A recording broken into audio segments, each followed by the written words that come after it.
Assalamualaikum warahmatullahi wabarakatuh. Kami dari kelompok satu analisis mengenai dampak lingkungan atau AMDAL ingin mempresentasikan hasil diskusi kami mengenai dokumen kerangka acuan yang meliputi AMDAL, RKL, dan RPL. Anggota kelompok satu yang pertama ada saya sendiri, Marcella Adisti, kedua ada Wincentia Yupita, dan yang terakhir ada Flora Fatma.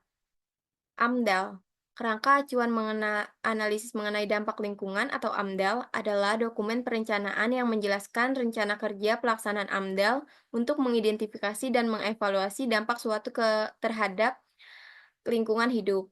Kerangka acuan AMDAL berfungsi sebagai pedoman awal dan acuan bagi pelaksanaan studi AMDAL. Penyusunan melibatkan koordinasi dan instansi terkait pakar, serta konsultasi dengan masyarakat yang akan atau mungkin terdampak, untuk memastikan bahwa semua aspek penting lingkungan hidup telah dipertimbangkan dan diakomodasi.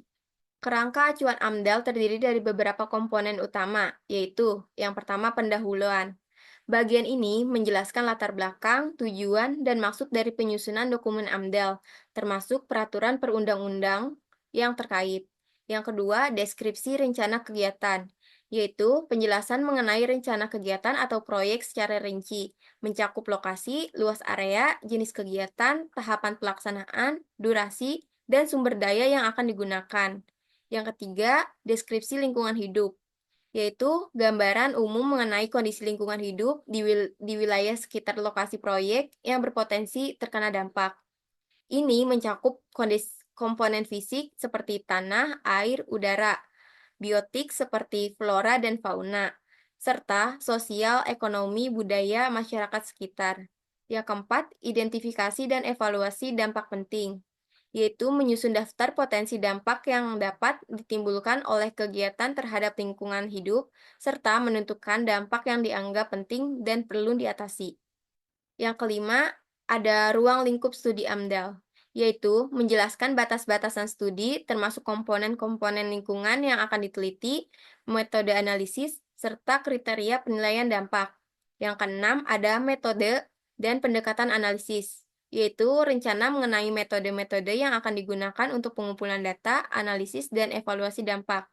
Ini bisa meliputi survei lapangan, pemodelan, simulasi, dan teknik analisis data lainnya. Yang ketujuh ada rencana pengelolaan lingkungan atau RKL dan rencana pemantauan lingkungan atau RPL, yaitu gambaran awal mengenai langkah-langkah mitigasi yang akan diambil untuk meminimalkan dampak negatif, serta bagaimana dampak akan dipantau. Yang ke-8 ada kesimpulan dan saran, yaitu ringkasan mengenai pendekatan AMDAL yang akan diambil dan rekomendasi untuk pelaksanaan studi AMDAL sesuai dengan kerangka acuan yang telah disusun. Yang kesembilan, daftar pusaka dan lampiran, yaitu daftar referensi yang digunakan dalam penyusunan kerangka acuan dan dokumen pendukung lainnya, seperti peta lokasi atau data tambahan. Selanjutnya akan dibacakan oleh Yupita. Itu ada yang berjudul tentang perusahaan daerah air minum Gili Tirta Kabupaten Gresik, yaitu tentang pengembangan sistem penyediaan air minum dengan kapasitas 1.000 liter. Dokumen AMDAL ini mencakup tentang ada yang pertama itu ada kata pengantar. Nah, di dalam kata pengantar ini mencakup tentang definisi dari dokumen AMDAL itu sendiri serta komponen-komponennya. Setelah kata pengantar ada abstrak. Nah, di dalam abstrak ini mencakup tentang dokumen-dokumen tentang pengembangan sistem penyediaan air minum dan definisi-definisi lainnya.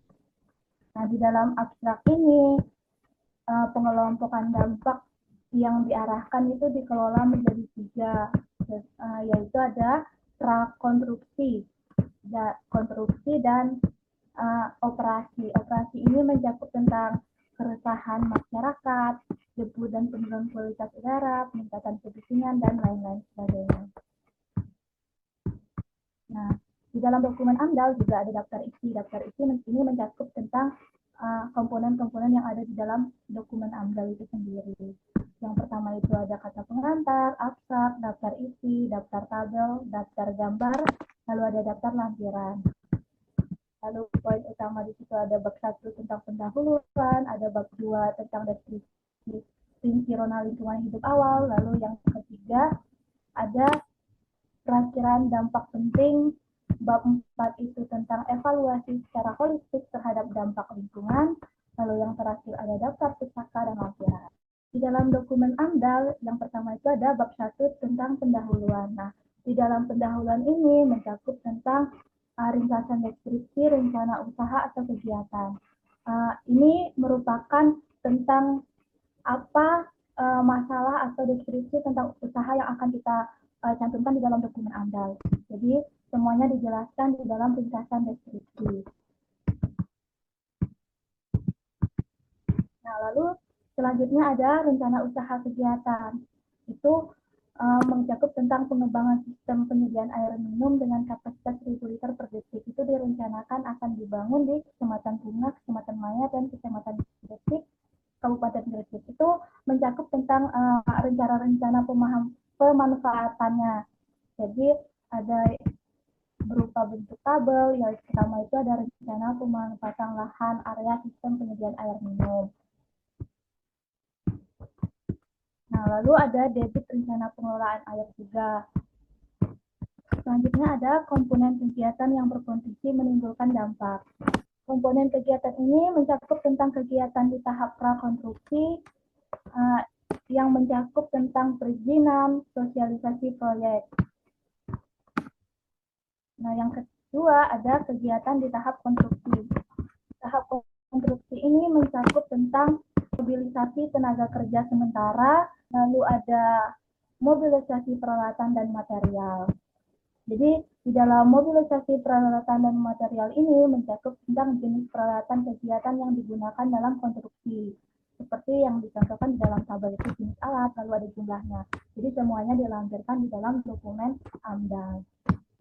Lalu yang ketiga ada pembangunan struktur bangunan dan jaringan pipa. Nah, semua itu dijelaskan di dalam dokumen AMDAL seperti pembangunan struktur bangunan, instalasi pengolahan air dan reservoir. Lalu ada gambaran umum pemasangan jaringan pipa itu seperti apa. Lalu ada peta atau lokasi jalur rencana untuk pemasangan pipa transmisi dan distribusi SPAM bersih. Lalu di dokumen ini juga dijelaskan tentang jenis pipa yang digunakan pada rencana jaringannya. Jadi semua jenis pipa yang digunakan itu dicantumkan di dalam dokumen AMDAL. Nah, lalu ada peta tentang pembagian zona atau zonasi pekerjaan jalur pipa transmisi dan distribusi SPAM bersih. Lalu di dalam dokumen AMDAL ini juga mencakup tentang metode kerja pemasangan pipa. Jadi semua metodenya itu disusun secara rapi atau secara teratur, seperti mulai dari CAR, lalu ada metode open cut, metode HDD, pekerjaan, dan lain sebagainya, sampai ke finish. Lalu bagian metode kerja itu dibagi lagi menjadi sub-sub metodenya. Jadi metode kerja dengan galian terbuka atau open cut itu dijelaskan secara rinci di dalam dokumen AMDAL. Lalu ada pengujian jaringan pipa atau commissioning. Sebelum memulai sebuah konstruksi juga untuk jaringan pipa yang digunakan itu harus diuji. Lalu di sini juga ada bagan atau flowchart kerjaan pemasangan pipa. Jadi mulai dari pekerjaan persiapan, pembangunan direksi cat dan gudang peralatan sementara dan pengadaan material aksesoris. Lalu yang terakhir itu ada manajemen lalu lintas, meliputi dari rambu peringatan, rambu kerja, lalu ada traffic control lampu dan sebagainya. Lalu ada juga demobilisasi peralatan, ada demobilisasi tenaga kerja sementara. Lalu di dalam dokumen AMDAL ini juga ada kegiatan di tahap operasi, mulai dari mobilisasi tenaga kerja, lalu ada rincian tenaga kerja tahap operasi, seperti klasifikasi pekerjaan itu mencakup manajemen, direktur manajemen, supervisor, dan manajemen proyek. Itu Di dalam rincian tenaga kerja, jenis kelamin itu juga tercantum di dalamnya, lalu daerah asal pekerjanya dan pendidikannya. Lalu ada pengoperasian sistem penyediaan air minum. Lalu ada pengelolaan air baku pada instalasi pengelolaan air. Nah, di sini juga ada bagan-bagan atau proses pengolahan air baku pada itu ada. Jadi semuanya itu diatur dengan sebaik mungkin di dalam dokumen AMDAL. Juga ada layoutnya. Dokumen AMDAL ini ada proses pengolahan air baku di IPA Mojopuro itu dijelaskan secara rinci mulai dari intake, parasedimentasi, koagulasi, ada fluktuasi, sedimentasi, dan sebagainya. Lalu ada distribusi air bersih juga dijelaskan di dalam dokumen AMDAL. Ada pemeliharaan dan perawatannya, sarana dan prasarana penunjang, sistem penyediaan air bersih, dan tahap konstruksinya. Lalu kebutuhan air untuk kegiatan domestik, semua dijelaskan di dalam dokumen AMDAL mulai dari tahap operasinya, kebutuhan air tenaga kerja, keperluan penyiraman tanaman, dan sistem pengelolaan air limbah itu dicantumkan di dokumen AMDAL dengan spesifik. Ada jadwal pelaksanaan kegiatan proyek. Ini merupakan tabel jadwal pelaksanaan kegiatan proyek juga dicantumkan di dokumen AMDAL. Lalu ada alternatif yang akan dikaji dalam AMDAL dan lalu ada ringkasan dampak penting hipotetik yang ditelaah atau dikaji. Nah, ini merupakan matriks identifikasi dampak potensialnya. Jadi ada fisika kimia, ada biologi, ada sosiologi, ekologi, ekonomi, dan budaya. Lalu ada untuk kesehatan masyarakat. Terus selanjutnya ada bab 2 yaitu tentang deskripsi rinci rona lingkungan hidup awal. Nah, di dalam bab 2 ini dijelaskan tentang komponen lingkungan yang terkena dampak, penting rencana usaha atau kegiatan. Mulai dari komponen fisik kimia, yang pertama itu ada geografis iklim, kualitas udara, dan kebisingan. Tabel tentang baku tingkat kebisingan. Lalu ditampilkan juga tentang data curah hujan di setiap kabupaten. Yang pertama itu ada di Kecamatan Bunga tahun 2017, lalu ada data curah hujan Kecamatan Gresik tahun 2017, dan ada data curah hujan Kecamatan Manyar tahun 2017. Lalu ada kualitas udara dan kebisingan juga. Nah, di dalam dokumen AMDAL juga dibuat tabel untuk kualitas udara di setiap lokasi proyek. Lalu yang kedua itu ada fisiografi dan geologi. Itu mencakup tentang jenis tanah, ketinggian tanah di dalam lokasi proyek, lalu tata guna lahan, dan hidrologi, yaitu air, badan air. Jadi selanjutnya itu ada tabel tentang kualitas air sungai. Itu dijelaskan tentang parameternya, hasil analisa, regulatory limit, dan satuannya. Lalu ada komponen biologi seperti flora dan fauna. Itu mencakup tentang jenis-jenis flora di lokasi proyek dan jenis-jenis fauna di lokasi proyek. Itu ada demografinya, ada sosial, dan komponen kesehatan masyarakat. Lalu yang ketiga, bab ketiga itu perkiraan dampak penting dalam suatu proyek. Yang pertama itu ada tahap konstruksi, mobilisasi peralatan dan material. Itu mencakup tentang sifat dampak dan besaran dampak, penentuan dampak penting, luas wilayah, dan sebagainya. Lalu ada penyiapan lahan, penentuan dampak pentingnya, dan lalu selanjutnya ada pembangunan struktur bangunan dan jaringan pipa. Itu ada sifat dampaknya dan besaran dampaknya juga dicantumkan di dalam dokumen AMDAL. Lalu ada tahap operasi, itu pengoperasian sistem penyediaan air minum. Lalu ada penurunan kinerja jalan, yaitu tentang mobilisasi peralatan dan materialnya. Itu tentang tahap yang pertama itu ada sifat dampaknya dan besaran dampaknya. Setelah bab 3 dilanjutkan dengan bab 4. Itu tentang evaluasi secara holistik terhadap dampak lingkungan, tentang telaah terhadap dampak penting, lalu ada bagan air dampak pentingnya, lalu ada tabel tentang arahan rencana pengelolaan lingkungan hidup. Itu mencakup tentang dampak lingkungan, lalu arahan pengelolaannya seperti apa. Ini juga ditampilkan peta tentang lokasi proyeknya. Lalu selanjutnya itu ada RKL yang akan dijelaskan oleh Flora. Baik, selanjutnya di sini ada RKL. Jadi, kerangka acuan rencana pengelolaan lingkungan hidup atau RKL ini merupakan dokumen perencanaan yang mendetailkan langkah-langkah pengelolaan lingkungan untuk memitigasi atau mengurangi dampak negatif suatu kegiatan atau proyek terhadap lingkungan hidup. Nah, jadi berikut ini ada komponen-komponen utama yang berkaitan dengan kerangka acuan RKL. Yang pertama itu ada pendahuluan. Nah, di sini itu berisi tentang latar belakang penyusunan RKL, termasuk tujuan dan pentingnya rencana pengelolaan di dalam untuk memastikan keberlanjutan lingkungan serta kesesuaian proyek uh, dengan peraturan lingkungan yang berlaku.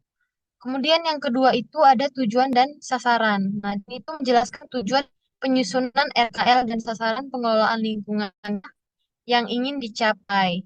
Nah, tujuan ini biasanya berfokus pada pengurangan atau pencegahan dampak negatif terhadap komponen-komponen lingkungan yang lebih spesifik. Kemudian yang ketiga di sini ada deskripsi rencana kegiatan. Nah, di sini itu ada uraian singkat tentang kegiatan atau proyek yang akan dilaksanakan. Yang ini itu meliputi tentang jenis aktivitas, lokasi, tahapan kegiatan, serta skala proyeknya. Nah, ini itu penting untuk memberikan konteks bagi langkah-langkah pengelolaan yang akan diterapkan. Kemudian selanjutnya di sini yang keempat ada identifikasi dan evaluasi dampak penting. Nah, di sini itu eh, membahas tentang ringkasan hasil identifikasi dampak yang sebelumnya disusun dalam dokumen AMDAL. Nah, dampak-dampak ini dapat mencakup perubahan kualitas udara, air, tanah, serta dampak sosial ekonomi bagi masyarakat. Selanjutnya yang kelima ada langkah-langkah pengelolaan lingkungan. Nah, di sini itu menjelaskan mengenai metode, pendekatan, atau tindakan spesifik yang akan diambil untuk meminimalkan dampak negatif pada lingkungan. Kemudian, mengenai pengelolaan berdasarkan jenis dampak seperti pengelolaan limbah, pengurangan emisi, pengelolaan kebisingan, dan perlindungan flora dan fauna. Kemudian yang ketujuh di sini ada program dan jadwal pengelolaan lingkungan. Nah, di sini itu jadwal kuncinya itu kapan setiap kapan setiap langkah pengelolaan lingkungan akan dilakukan. Kemudian pihak yang bertanggung jawab untuk melaksanakan setiap langkah-langkah yang dilakukan. Kemudian ada kriteria keberhasilan atau indikator yang akan dilakukan untuk menilai efektivitas pengelolaannya. Kemudian di sini ada sumber daya yang dibutuhkan. Nah, sumber daya manusia di sini itu mencakup tentang sumber daya manusia, material, finansial yang diperlukan untuk melaksanakan program pengelolaan lingkungan ini. Kemudian ada perincian mengenai tim atau yang akan bertanggung jawab dalam implementasi mengenai RKL ini. Kemudian ada pelatihan dan peningkatan kapasitas. Pada bagian ini, rencana pelatihan bagi personel atau pekerja terkait mereka memiliki kemampuan dan keterampilan yang diperlukan dalam menjalankan pengelolaan lingkungan. Kemudian eh, program sosialisasi atau penyuluhan bagi masyarakat sekitar ini itu jika diperlukan saja. Nah, ini itu untuk memastikan transparansi dan keterlibatan publiknya. Di sini ada rencana pengawasan dan evaluasi. Nah, bagian ini itu rencana untuk memantau dan efektivitas langkah pengelolaan yang diterapkan termasuk frekuensi dan metode pemantauan. Kemudian ada laporan yang disusun secara bertahap dan pihak yang menerima laporan tersebut itu seperti instansi lingkungan atau pihak terkait lainnya. Kemudian ada prosedur tanggapan darurat. Nah, pada bagian prosedur tanggapan darurat ini, prosedur yang harus diambil itu apabila terjadi insiden atau situasi darurat yang berdampak pada lingkungan seperti tumpahan bahan berbahaya, bocoran atau kecelakaan lainnya. Kemudian ada rencana kontingensi untuk mengulangi resiko lingkungan yang tidak terduga. Selanjutnya ada pelaporan dan dokumentasi. Nah, pada bagian ini itu tata cara pelaporan hasil pengelolaan kepada pihak-pihak terkait, baik secara internal maupun eksternal. Kemudian ada format dan frekuensi laporan, serta prosedur dokumentasi bagian pengelolaan lingkungan. Kemudian yang terakhir itu ada kesimpulan dan saran. Nah, di sini itu ringkasan dari rencana pengelolaan yang diusulkan serta saran untuk meningkatkan efektivitas dari program pengelolaan yang telah direncanakan. Selanjutnya di sini ada RPL. Nah, pada bagian RPL ini, rencana pemantauan lingkungan hidup atau RPL adalah dokumen perencanaan yang menjelaskan rencana pemantauan komponen-komponen lingkungan yang berpotensi berdampak oleh suatu kegiatan atau proyek. Nah, tujuan dari RPL ini itu untuk memastikan bahwa dampak negatif yang mungkin timbul dari proyek dapat dipantau secara sistematis dan tindakan mitigasi dapat dilakukan secara tepat waktu. Pertama itu ada pendahuluan. Nah, di sini itu menjelaskan tentang latar belakang dan tujuan penyusunan RPL.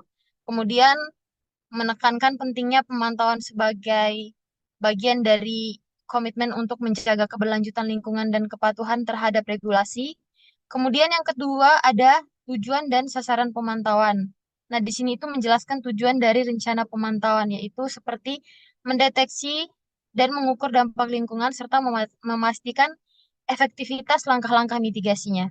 Kemudian sasaran pemantauan biasanya itu mencakup komponen-komponen lingkungan yang diidentifikasi berpotensi terkena dampak seperti kualitas udara, kualitas air, kebisingan, dan kondisi sosial ekonomi.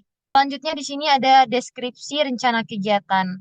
Nah, pada bagian ini gambaran umum mengenai kegiatan atau proyek yang akan dilakukan, termasuk pada tahapan-tahapan misalnya seperti konstruksi, operasi operasi pasca operasi. Daerah geografisnya itu yang akan dipantau. Kemudian komponen dan parameter pemantauan. Pada bagian ini berkaitan tentang identifikasi komponen lingkungan yang akan dipantau seperti kualitas udara, air, tanah, suara, flora, flora fauna, dan sosial ekonomi masyarakat di sekitarnya. Kemudian pemantauan parameter spesifik untuk setiap komponen, misalnya konsentrasi polutan untuk udara atau tingkat kebisingan untuk suara.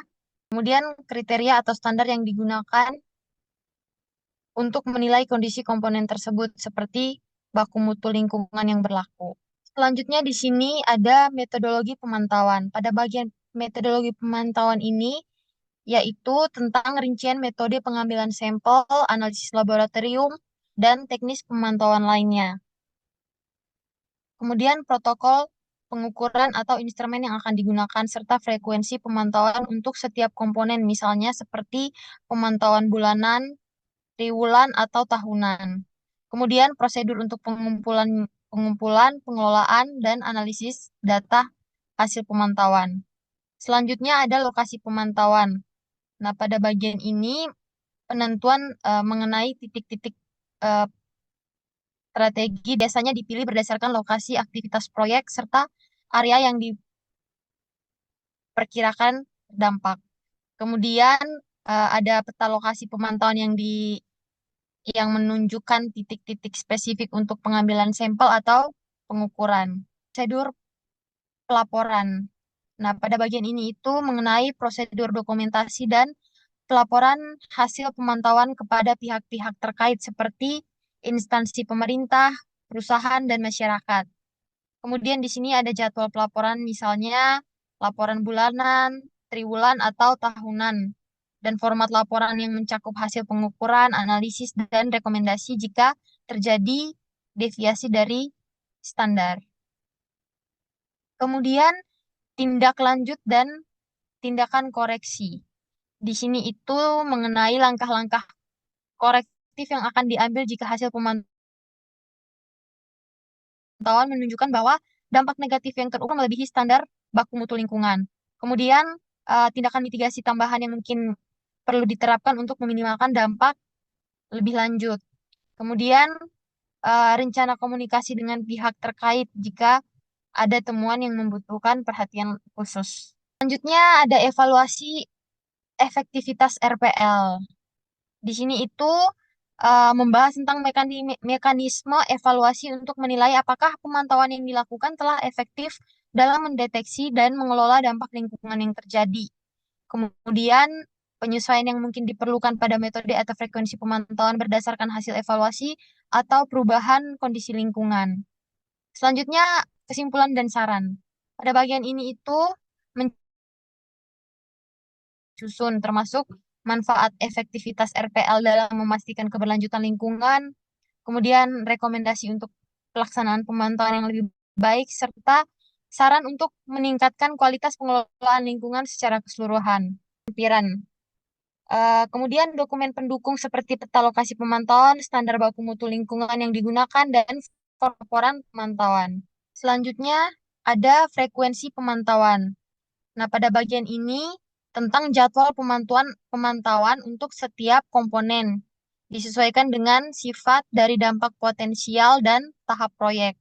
Misalnya, tentang pemantauan kualitas udara mungkin dilakukan harus lebih sering pada tahap konstruksi karena emisi lebih tinggi, sementara pemantauan komponen biotik seperti flora dan fauna bisa dilakukan secara berkala. Kemudian selanjutnya sumber daya yang dibutuhkan. Di sini ada personel, peralatan, dan anggaran yang diperlukan untuk melaksanakan pemantauan. Kemudian perincian kompetensi tim atau tenaga ahli yang akan terlibat dalam pemantauan seperti ahli lingkungan, ahli biologi, atau teknisi laboratorium. Di sini ada dokumen RKL dan RPL yang akan dibahaskan oleh Winsensia. Selanjutnya di sini ada contoh tentang dokumen rencana pengelolaan lingkungan hidup dan rencana pemantauan lingkungan hidup, yaitu untuk PT Chandra Asri Petrochemical Tbk, yaitu tentang rencana kegiatan peningkatan kapasitas dan pembangunan fasilitas pendukung. Dokumen RKL dan RPL ini mencakup yang pertama itu ada kata pengantarnya. Setelah kata pengantar ada daftar isi. Daftar isi mencakup tentang kata pengantar, daftar isi, daftar tabel, daftar gambar. Lalu ada bab 1 tentang pendahuluan, bab 2 tentang rencana pengelolaan lingkungan hidup atau RKL, bab 3 itu rencana pemantauan lingkungan hidup RPL dan jumlah dan jenis izin PPLH. Lalu bab 5 itu pernyataan pelaksanaannya. Lalu yang terakhir itu ada daftar pustaka. Satunya itu tentang pendahuluan. Di bab pendahuluan ini membahas tentang maksud dan tujuan tentang dokumen rencana pengelolaan hidup lingkungan hidup atau RKL dan rencana pemantauan lingkungan hidup RPL. Lalu setelah maksud dan tujuan ada penyatuan kebijakan lingkungan. Setelah bab 1 tentang pendahuluan, selanjutnya ada bab 2 tentang rencana pengelolaan lingkungan hidup atau RKL. Di sini menjelaskan tentang RKL dalam rangka pengembangan pabrik PT ini dimaksudkan sebagai arahan dalam pembentukan langkah-langkah yang dilakukan dalam menangani lingkungan serta memberikan gambaran jelas mengenai batas kewenangan dan kemampuan PT tersebut. Di dalam bab 2 ini mencakup tentang rencana pengelolaan lingkungan hidup RKL tentang kegiatan pengembangan. Nah, dalam tabel ini mencakup tentang ada dampak lingkungan yang dikelola, lalu ada sumber dampaknya, lalu ada indikator keberhasilan dan pengelolaan lingkungan hidup, lalu bentuk pengelolaan lingkungan hidup, lalu ada lokasi pengelolaan lingkungan hidup, lalu ada periode pengelolaan lingkungan hidup, dan yang terakhir itu ada institusi pengelolaan lingkungan hidup. Nah, lalu di dalam tabel ini juga ada dampak penting yang dikelola yang berasal dari hasil arahan pengelolaan pada AMDAL. Nah, lalu yang pertama ada tahap konstruksinya. Nah, setelah tahap konstruksi ada tahap operasi atau extinction dan peningkatan kapasitas. Lalu juga ada tentang gambar peta rencana pengelolaan lingkungan hidup di area pabriknya. Jadi semuanya dijadikan dalam satu bentuk peta supaya lokasi dan kegiatan untuk satu kegiatan proyeknya itu dapat diketahui. Nah, di sini juga ada peta rencananya juga tentang yang lebih spesifik.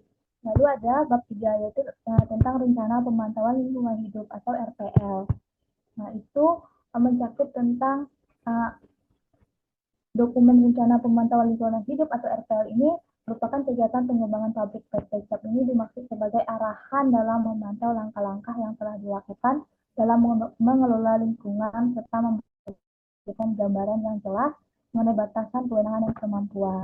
Nah, untuk RPL ini, tahap operasinya berfungsi sebagai acuan untuk melaksanakan pengelolaan lingkungan tahap operasi, existing dan tahap operasi setelah pembangunan. Tabel ini yaitu tentang rencana pemantauan lingkungan hidup atau RPL.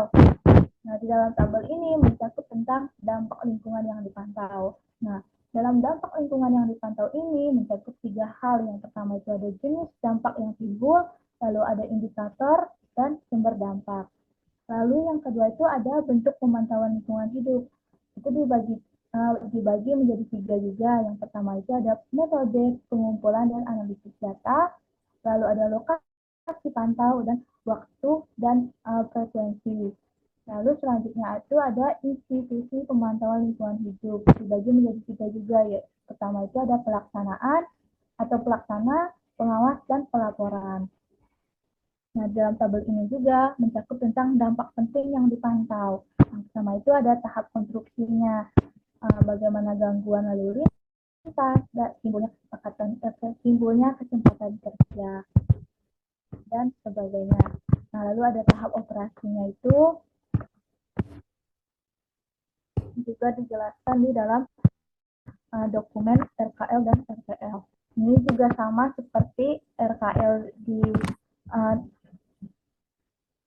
diberikan tentang peta rencananya supaya lokasi dan titik-titiknya itu jelas seperti yang ada pada gambar ini. Selanjutnya ada SPPL yang akan dijelaskan oleh Marcella. SPPL, Dokumen Kerangka Acuan SPPL atau Surat Pernyataan Kesanggupan Pengelolaan dan Pemantauan Lingkungan Hidup, adalah dokumen yang digunakan oleh pelaku usaha atau kegiatan sebagai bentuk pernyataan kesanggupan dalam mengelola dan memantau dampak lingkungan hidup dari usahanya. SPPL merupakan salah satu instrumen pengelolaan lingkungan hidup yang lebih sederhana dibandingkan dengan AMDAL atau analisis mengenai dampak lingkungan atau UKL, UPL, atau upaya pengelolaan lingkungan dan upaya pemantauan lingkungan.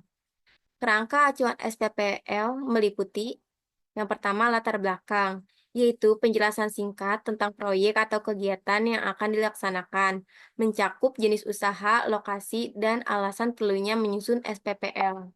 Yang kedua ada tujuan, yaitu menyatakan komitmen pelaku usaha dalam mengelola dan memantau dampak lingkungan yang ditimbulkan oleh kegiatan usahanya.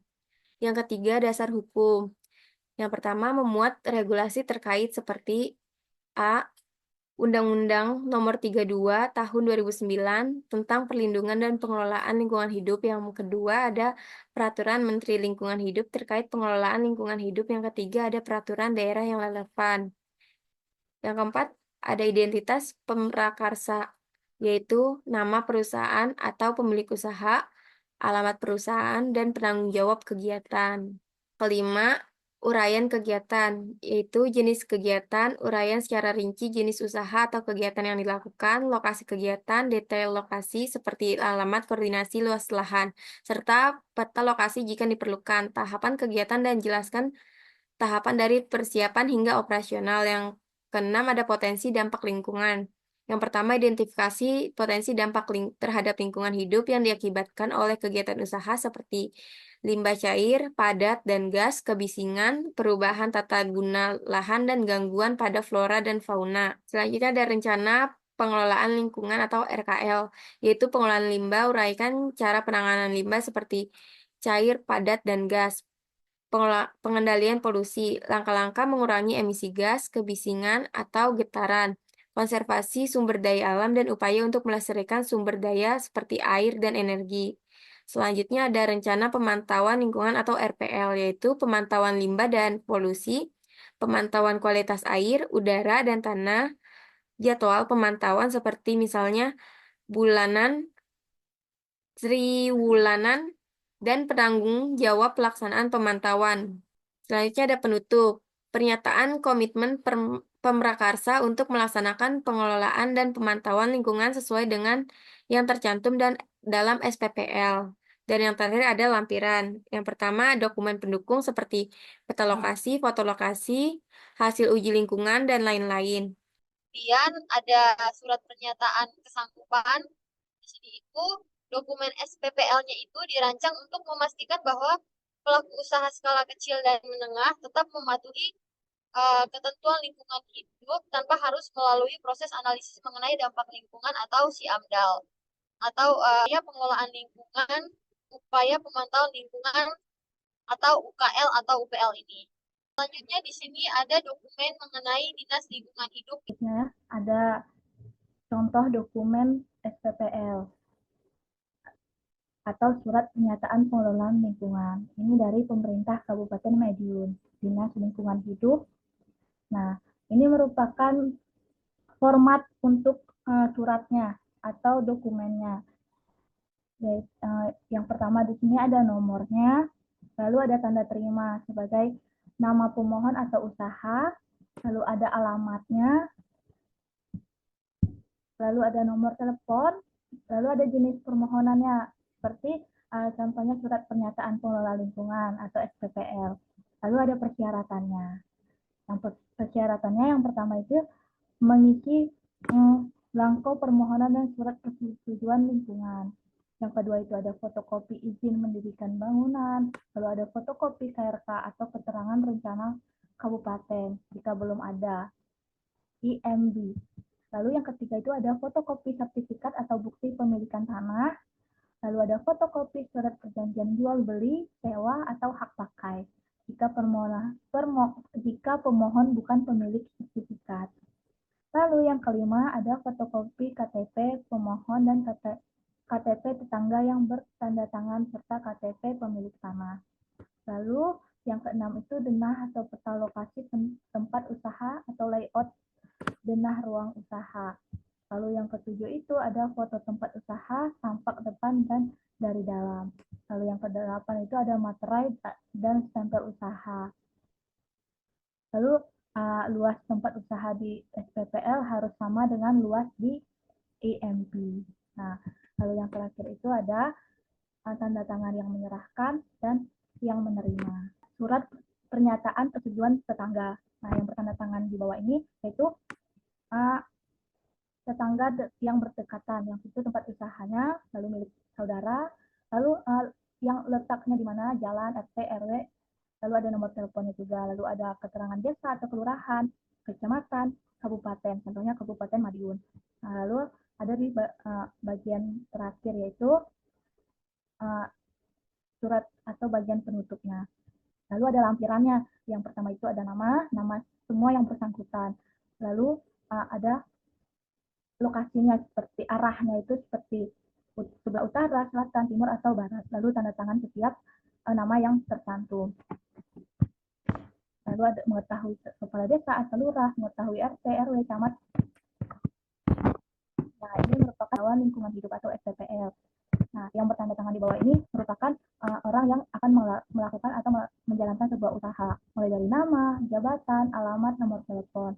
Lalu ada penanggung jawabnya juga seperti nama perusahaan, alamat perusahaan, titik koordinat, nomor telepon perusahaan, jenis usaha atau sifat usaha yang akan dijalankan, lalu besaran modal atau investasi yang digunakan, luas tempat usaha, lalu status tanah. Status tanah itu seperti apakah tanah itu milik pribadi atau sewa, lalu jumlah karyawannya.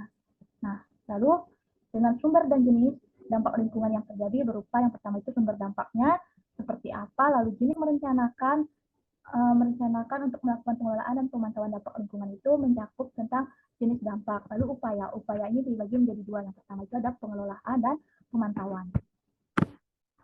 Nah, yang terakhir di sini upan yang bertanda tangan, mulai dari melaksanakan apakah yang baik dengan lingkungan sekitar, lalu menjaga kesehatan, bertanggung jawab, bersedia dipantau dampak lingkungan dari usaha atau kegiatan oleh pejabat yang berwenang, lalu menjaga kelestarian sumber bahan dokumen lingkungan apabila terdapat dampak lingkungan baru yang belum termasuk dalam SPPL ini. Lalu yang ketujuh ada apabila lalai untuk melakukan pernyataan pada angka 1 sampai 7 di atas, kami bersedia bertanggung jawab sesuai dengan peraturan berlaku sejak tanggal yang ditetapkan. Lalu ada tanda tangan yang menyatakan, lalu ada petugas verifikasinya, nama, NIP jabatan, lalu nomor bukti penerimaan oleh DLH Kabupaten Madinah, surat pernyataan tentang kebenaran data atau dokumen seperti nama, tempat lahir, tempat atau tanggal lahir, alamat, nomor telepon, nama usaha, alamat usaha, dan nomor teleponnya juga. Nah, dan dengan ini menyatakan sesungguhnya bahwa dengan segala keterangan dalam berkas atau dokumen pengajuan permohonan izin yang kami berikan adalah benar. Lalu yang kedua itu mematuhi segala ketentuan dari pemerintah serta peraturan perundangan yang berlaku. Yang ketiga, jika di kemudian hari ditemui bahwa berkas atau dokumen yang telah diberikan tidak benar atau palsu, maka penyimpangan atau pemalsuan data dalam berkas dokumen tersebut sepenuhnya menjadi tanggung jawab kami dan bersedia dituntut secara hukum. Nah, lalu yang terakhir itu kata penutup, yaitu dengan surat pernyataan ini dibuat dengan sesungguhnya dan penuh kesadaran. Nah, lalu di sini ada tanda tangan yang menyatakan. Sekian presentasi dari kelompok 1 tentang dokumen kerangka acuan AMDAL, RPL, RKL, dan SPPL. Kurang dan lebihnya kami mohon maaf. Terima kasih.